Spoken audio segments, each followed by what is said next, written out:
All right, well, you couldn't leave Little Pine this weekend without hearing the name Laboucaine throughout all 3 days. Moses joining me at the desk, and you have the latest on the second stop.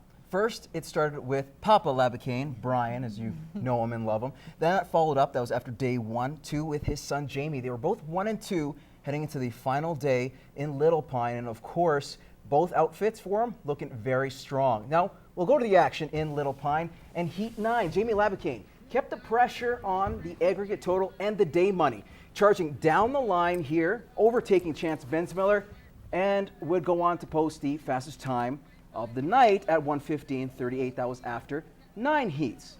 So we'll jump to the 12th and final heat. Last week's champ, Shane Nolan, and his B&R Eccles Transport outfit riding on barrel 1. Brian Laboucaine sitting 2/10 behind his son Jamie going into the final day on 2, and BJ Carey on barrel 3.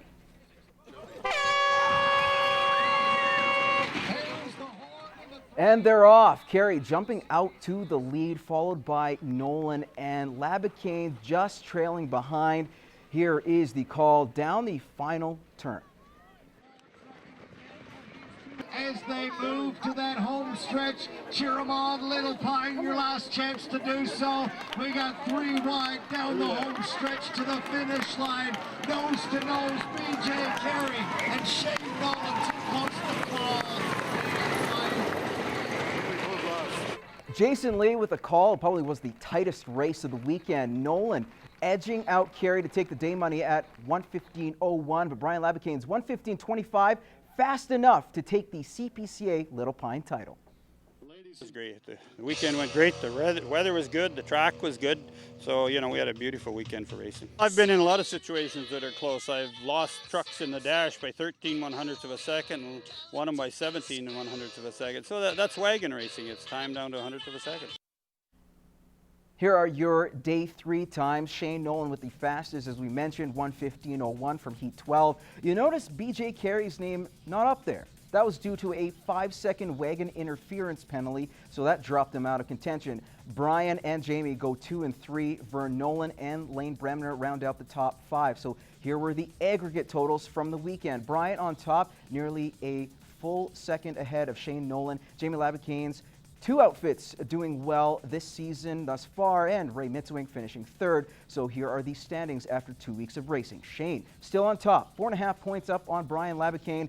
Ray Mitswing in 3rd, Jamie in 4th, and another Nolan. Vern bookends the top 5.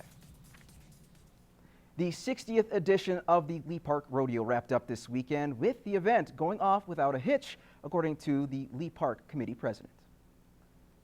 We've had great cowboys, great stock, lots of fans, great sponsors. It's been perfect so far. As for the competitors, they say the Lea Park Rodeo is a perfect place to come and watch a lot of points. That's for sure. This is the one to hit for the weekend. It's been all right. I'm just kind of getting going. This is kind of pretty early in the season yet too, so guys are trying to get out there, get ahead. This is a good rodeo to do it at.